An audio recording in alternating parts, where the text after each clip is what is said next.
Welcome back. As you know, I'm Eli the Computer Guy here for the Daily Blob, where we say, oh, this timeline can get so much worse. You think this timeline is stupid now? Oh man, we still got quite a while left in 2025.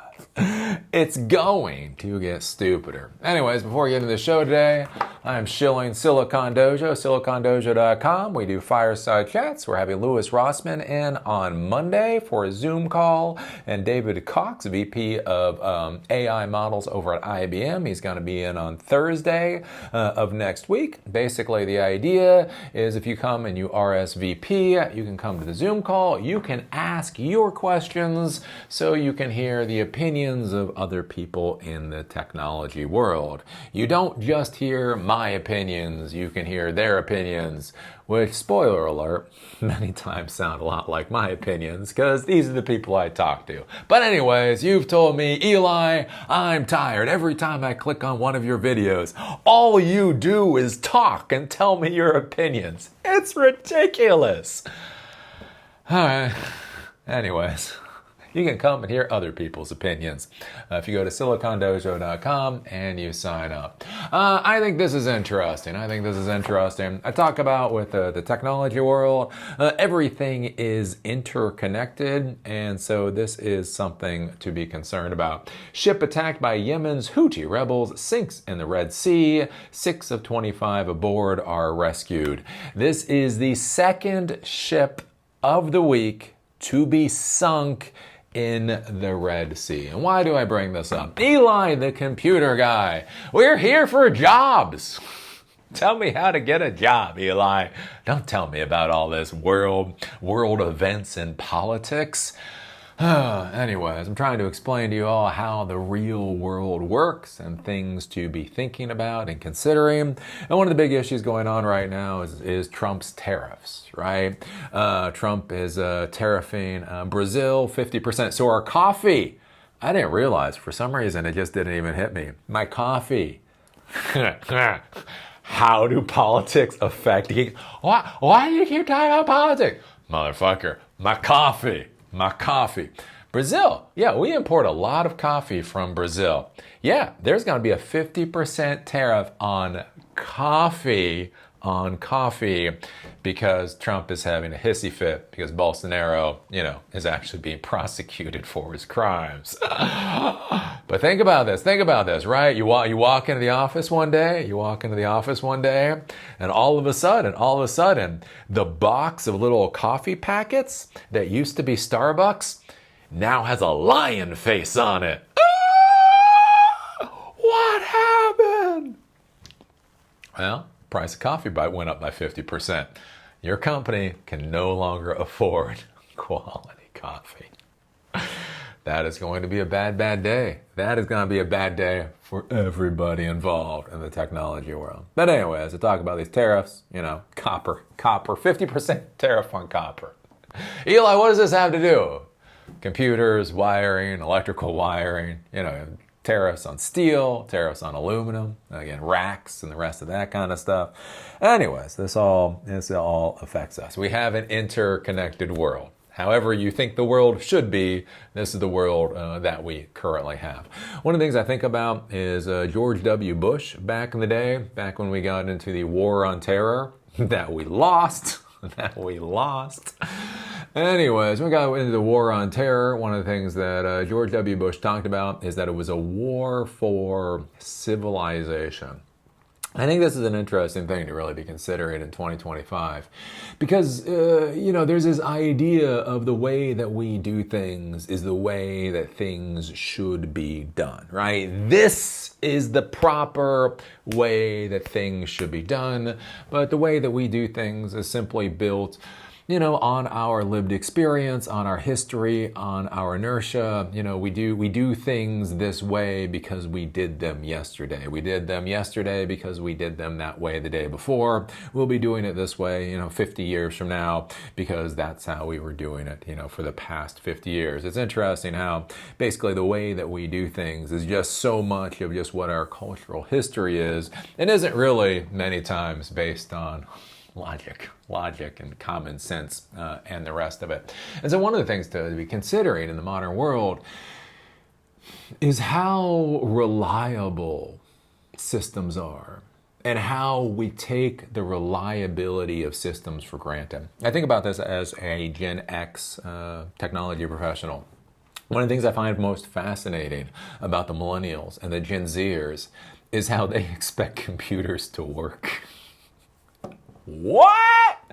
And it's actually to their benefit. To be clear, it is to their benefit. They have been brought up in a world where computers do what the hell they're supposed to, right? I was brought up in a world where they didn't, right? Rebooting your NT4 server once a month. You're like, wow, your NT4 server has been up for a whole month? Like literally, when I was first learning about Linux, so I had my MCSE, and we're sitting there, we're talking about this operating system that the cool kids were using, Linux.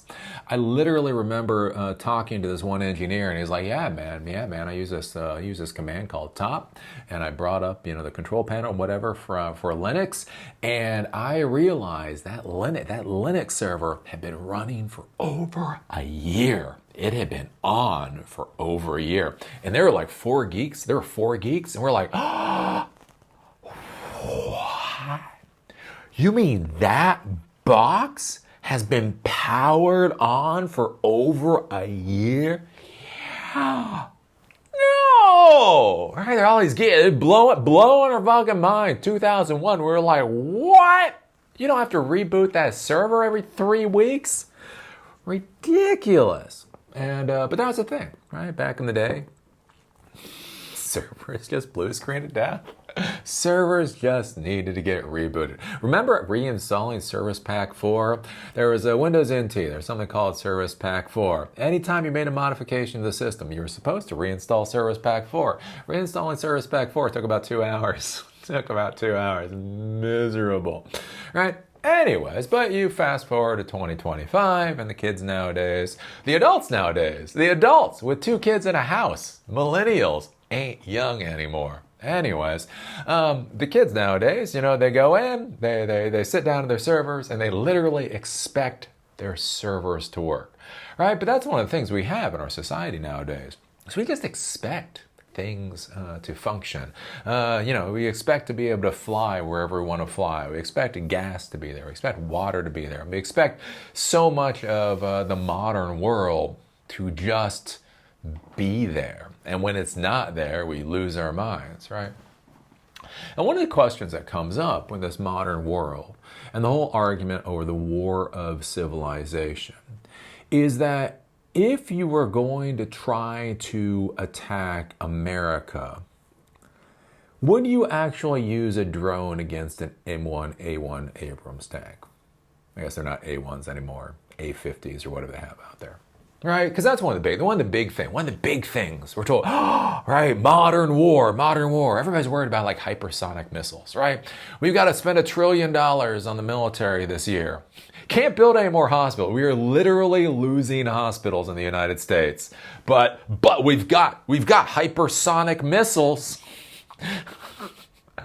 When your family goes bankrupt because you have a heart attack, at least you can be proud that we've got a zillion hypersonic missiles to kill those damn Chinese people. But anyways, right? Well, we're told, right? The modern military world, right? You got these hypersonic missiles. We got space command going on. There's this whole, the drone thing, Anduril I've been talking a lot about. Affordable mass. The idea of basically making cruise missiles as simple as IKEA furniture. That's really what they're trying to do, right? And there's this whole idea of the modern way to do warfare. But here's the thing, right? If you're Iran, or if you're in Yemen, or if you're one of these African countries or whatever, are you really going to win a war against the United States using little DJI drones with thermite attached, going after Abrams tanks? Right? Are you really going to win a war against the United States trying to create your own IKEA cruise missiles to take out our aircraft carriers? Probably not. It's probably not, right? So what could you actually attack? And what I think about with this is back when we got into the global war on terror, one of the big arguments for the United States is why we would win.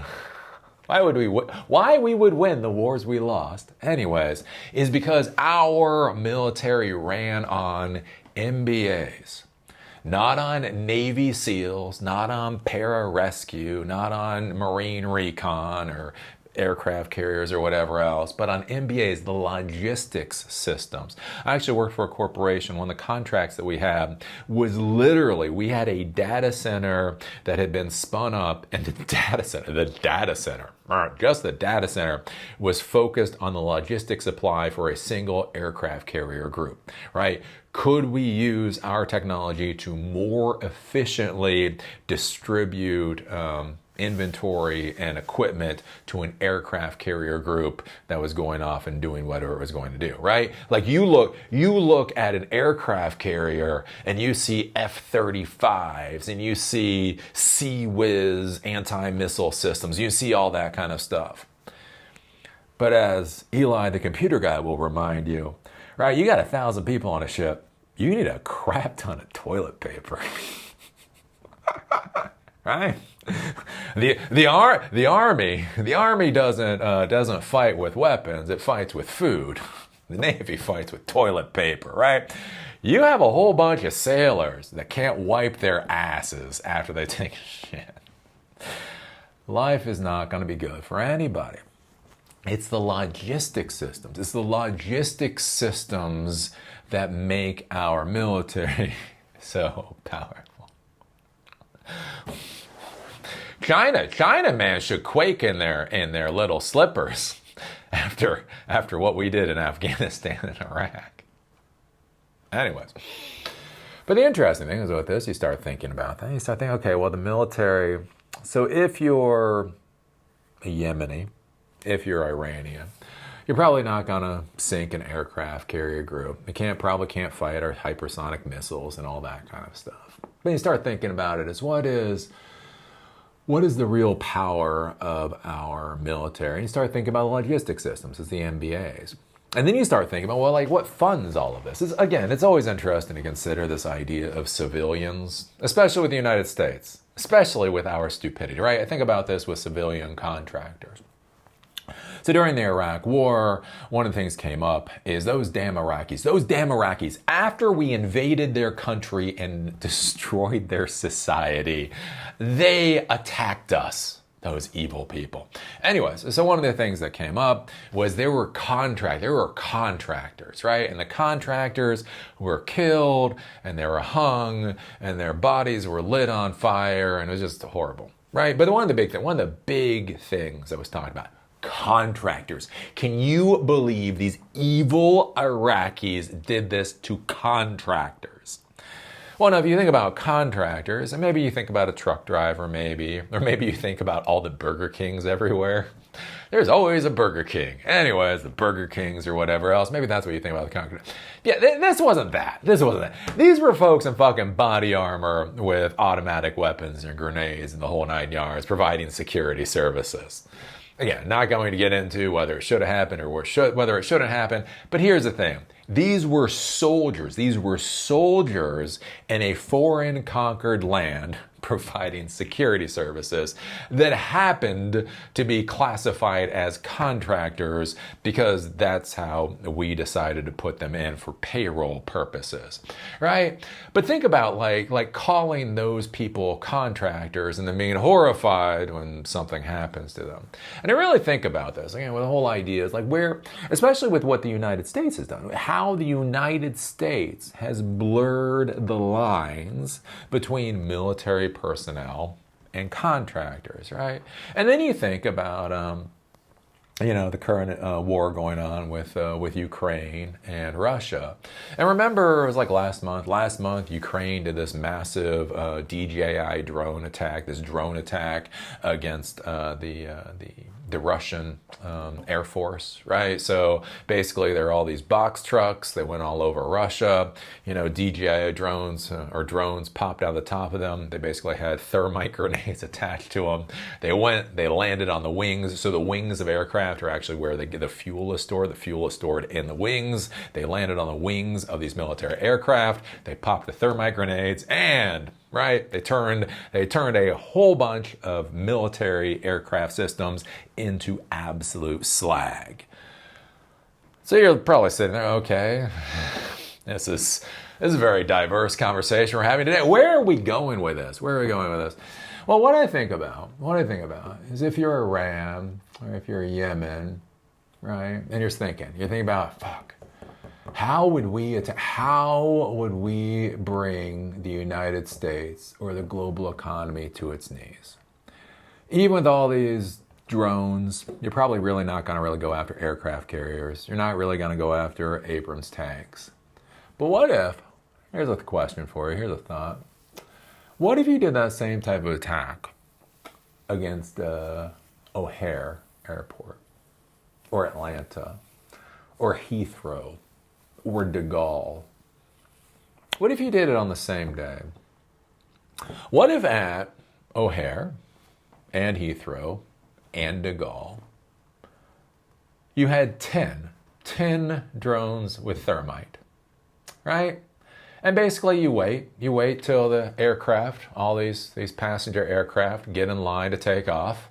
And then one drone lands, another drone lands, another drone lands, another drone lands, another drone lands. Can you imagine if in a single day at O'Hare, 10 commercial aircraft were turned to slag? At the exact same time that happened at Heathrow, and the exact same time that happened at De Gaulle. And now those are very big airports, so depending on security or whatever, maybe you go to smaller airports. What would that do to the population? That's one of the things with terrorism, right? The idea with terrorism is to use violence to change basically the politics of the citizenry. What would that do psychologically to the citizens of the Western world, the global North per se? If in a single day you had 30 commercial aircraft turned to slag, and to be clear, not a single death. Let's say not a single death. Let's say not a single injury. But think about if 30 aircraft were turned to slag around the world, commercial aircraft were turned to slag on the ground. What would that do psychologically to the people of the global North? What happens when you psychologically break down the concept for a civilization that things will work because they always have in the past? And what does that do to things like our economy, right? So that's one of the big things to be thinking about with Ukraine, right? We hear about this with the drones, with thermite on them. We hear about the drone boats. There's drone aircraft carriers, right? With the drone boats in Ukraine, not only do they have the drone boats that go and they basically are torpedoes essentially that explode and sink ships, but they actually have drone boats that are anti-aircraft drone boats. They have anti-aircraft missiles on them. They have drone boats that are basically aircraft carriers for other drones. Not just what does war look like in that world, but what does civilization look like in that world? And this is one of the things where I argue we need to spend more money, more time, more energy supporting the people of the world. Less money on aircraft carriers, more money on things like hospitals for everybody, right? One of the most disgusting things about Afghanistan, right, is they're talking about that. So we go in, we blow the shit out of Afghanistan. We say it's going to be a democracy. We're there to support freedom or whatever. And we get our asses handed to us by the Taliban, right? Literally, the Taliban won. right? If you served in the military over that 20-year period, how do you feel about the fact that you fucking lost? You miserably lost to the Taliban. But one of the interesting things about losing to the Taliban, one of the reasons you lost to the Taliban, is that they went in and there was this article like what the Wall Street Journal was talking about it, where the Marines were somewhere and they had these diesel generators, right? So they had diesel generators to support the Marine expedition, wherever it was. Well, they had so much excess energy and they had so much extra diesel fuel because they're the military and they get all the money. Any money they want, they get it. Anyways, they had these little factories. They had these little factories that got set up by Afghanis, and they started creating stuff, you know, shoes and clothes and whatever else, and they were using the electricity that was being produced from these diesel generators, right? So we go, and we're going to pull out of Afghanistan, because we won. We won by losing. We're the best losers. We win from losing is apparently how it goes. Anyways, but the curious thing was we'd spent all this money. We'd spent $1 trillion or whatever in Afghanistan. And literally they were pulling the diesel generators out, right? The Afghanis were begging. They're like, look, we can buy the fuel. We can pay for the fuel, but we can't get more. I mean, these are the military diesel generators. These are fucking, right? And they're like, look, we can't get another one of these things. We can pay for the fuel. You've spent all this time, you've spent all this money, you spent all this energy to bring us freedom. Fucking leave the diesel generator. But no. Did we? No. We took the fucking diesel generators because that's smart, I guess. But I think that was the interesting thing there is you saw, like, where is the building? And if we don't help build other people's societies, if we don't help build other people's civilizations so that they find value in our civilization, what happens when they start picking our civilization apart? Our system, our world order is so fucking vulnerable. I mean, what's fascinating to me is 25 years after the war on terror started, as I say, I got my degree in criminal justice. I started in the military. You know, when we would have conversations about terrorism and the rest of it, the things my professors would talk about with vulnerabilities of infrastructure, like, it's just so easy. We would just have entire classroom sessions talking about how to make life of people's lives in a city absolutely miserable for pennies on the dollar, right?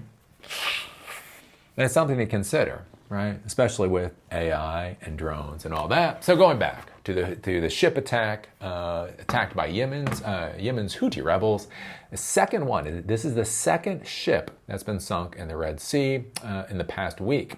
A Liberian-flagged cargo ship attacked by Yemen's Houthi rebels sank Wednesday in the Red Sea, and a European naval force in the Mideast said only 6 of the 25 who were on board have been rescued. The attack on the Eternity Sea, which also killed at least 3 of the crew, represents the most serious assault carried out by the Houthis in this crucial maritime trade route where $1 trillion in cargo once passed through annually. So it's down a lot because they're not moving it through there now.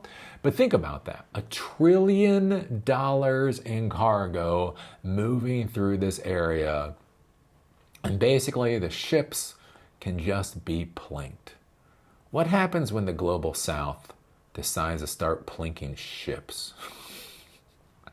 From November 2023 to December 2024, the Houthis targeted more than 100 ships with missiles and drones in a campaign the rebels described as supporting Palestinians in the Gaza Strip during the Israel-Hamas war. The Iranian-backed rebels stopped their attacks during a brief ceasefire in the war. The attack in the Eternity Sea, as well as the sinking of the bulk carrier Magic Seas and another attack Sunday, raised new questions about the Red Sea's safety as ships had slowly begun returning to its waters. Quote, "We are now with grave concern seeing an escalation in the Red Sea with attacks on 2 commercial ships earlier this week by Ansar Allah, resulting in civilian loss of life and casualties, as well as a potential for environmental damage," warned the United Nations Special Envoy Hans Grunberg. Let's see. A statement from the European Union Naval Mission of the Red Sea said the crew of the ship included 22 sailors, among them 21 Filipinos and 1 Russian, as well as 3-member security team. Those rescued were 5 Filipinos and 1 Indian. 3 people were also killed during the hours-long attack on the ship, the EU force said, and their nationalities were not immediately known. The armed rebels had attacked the ship with rocket-propelled grenades and small arms, later using 2 drones and 2 drone boats carrying bombs to strike the vessel, the EU force said. The Eternity Sea sank at 7:50 Wednesday, it added. The Houthis later released footage of them launching missiles at the Eternity Sea. The bridge appeared heavily damaged by the attack and oil leaked from the vessel. The ship took on water from the holes along its waterline before sinking beneath the waves. The rebels chanting, quote, "God is the greatest, death to America, death to Israel, curse the Jews, victory to Islam." So anyways, I think this is kind of an interesting thing to start pondering for the rest of 2025. For the rest of 2025, right? When you see the Russian Air Force get turned to slag by DJI drones, that's funny. What happens when that occurs at O'Hare or De Gaulle or somewhere else? I don't know. I think that's going to be the interesting thing to be pondering for the rest of 2025, 2026, right? If the United States can launch a stealth bomber from Missouri, fly all the way over Iran, drop 21 of the largest non-nuclear bombs ever created, and go back, and we pat ourselves on the back because that's the courage of our military. I don't know. It becomes an interesting question of when are vulnerable targets going to be available for other people to go after. So anyways, there you go. Some things to ponder, some things to think about. 2 ships sunk in a single week in the Red Sea. 100 ships have been attacked over basically the past year. And it looks like these folks are using lessons from Ukraine. That's the thing about lessons. Everybody can learn from lessons. White guys can learn from lessons. Black guys can learn from lessons. Transgender folks can learn from lessons. Houthis can learn from lessons. So anyways, some things to ponder. My thought with all of this is, one, think about your vulnerabilities. In all seriousness, think about your vulnerabilities and how your systems are set up as an organization. If airline travel was taken off the board, could your company survive?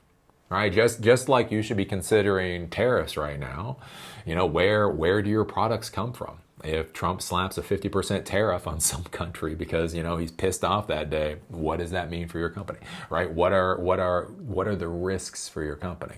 The other thing to be thinking about in this modern world is, what if air travel got grounded again for a significant amount of time? What would that mean for your organization, for your company? Things to be thinking about. And then also, again, just as I would argue, I think we need to invest in the people. Right, Kucinich, back in 2024, when it wound up being Bush versus Kerry, one of the peoples in the primaries was Dennis Kucinich, and he argued for a Department of Peace. All right, just like we have a Department of Defense, he argued we should have a Department of Peace. We should have a fully funded, staffed department whose only job is to try to bring peace to the world. It's an interesting thing. I mean, going back years and years ago, we never hear about the concept of anti-terrorism. And this is something just to consider in the real world, how we actually go about things. And so you always hear about counterterrorism. So what is anti-terrorism? Is this some blue-haired crap that Eli's pulling out of his ass? Actually not, right? So what counterterrorism is when the Houthis try to take over a ship, right? You send in the Navy SEALs to kill the Houthis, right? Or to retake the ship, right? That is counterterrorism. Hostages are taken, you send your forces in to free those hostages. That type of deal is counter. So the idea is the terrorist event occurred, and now you are countering the event that is occurring. Anti-terrorism is the idea of, can you put systems in place, can you do things to prevent the terrorist attack from ever occurring to begin with, right? And one of the big things with anti-terrorism, people don't like to hear about, is things like education. Education and housing and food security, right? Here's the deal. Whether you're a white guy in the United States or whether you're not a white guy in the middle of the Middle East or wherever else, if you're worried about your mortgage and your spouse is giving you shit and your kids want to go off and play whatever the fuck sport it is in your area of the world they want to play, and they need new shoes, because they all need new shoes, whether it's soccer or football or field hockey or whatever the fuck it is, kicking goat heads, you need a specific shoe in order to do that, right?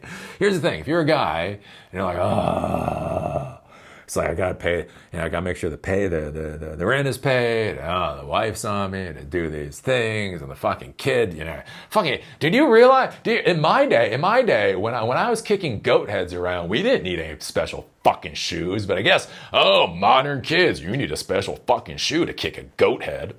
Anyways, right? Here's the thing: you got all that crap on your mind. You're less likely to have the time or the energy, to go off and make things go boom. Whether it's the ghetto of the American inner city, or whether it's halfway around the world in some third world country, here's the thing. If people feel like they have agency in their lives, if people feel like they are contributing to a civilization that supports them and will give their kids a better path forward, the fact of the matter is everybody has options to weigh out. And the reality at the end of the day is, this isn't great. This is kind of like in the US right now, right? Unionization has gone to hell. Our medical system has gone to hell. Our education system has gone to hell. Our housing system has gone to hell. But, we're not burning down, for most of us, aren't burning down half the country at this point. Why? It sucks, but fuck, I'm tired. Gotta wake up in the morning, go to work. Here's the thing, right? If you give people agency and you give people value within their civilization, within their society, then the option to go and try to burn shit down, it just doesn't. Right? It's not an option you're most likely going to go for. And I think that's the thing to be considering right now. Because I just see this so much, like I say, with Yemen and the Houthis right now. It's just bombs. It's just bombs. It's bombs and it's missiles and it's destroying power plants and it's destroying ports. Right? This whole thing, right? You attack us, you hit us. We're going to hit you back twice as hard, 10 times as hard. But are you creating a generation of people that only know that you've tried to kill them? And then what do you expect to happen in 20 years? Anyways, some things to ponder. Were you feeling good before this video? That's what I'm here for. Anyways, what do you think about this? What do you think about the Yemen Houthis sinking 2 ships in a single day, or a single week? What do you think about the idea of what happened against Russia? What if that happened against the civilian infrastructure in the global north? What do you think about this, where so much of how we're trying to solve problems is this whole bomb the problem into submission? And do you think that, do you even think it'll work? It's that whole thing, right? If you're going to be a racist, at least be an effective racist. Is it both racist as hell and ineffective as hell? And where does your organization sit with these kinds of risks? Right? Whether it's tariffs, whether it's COVID, whatever else, have you created a robust system for your organization to be able to survive those types of shocks? Anywho, there you go. Some things to ponder. Some things to think about. Put your thoughts down below. Remember, give us a thumbs up, give us a thumbs down, give us a good comment, give us a horrible comment. It's a modern world of social media, so all that matters is the interaction. And with that, see y'all later.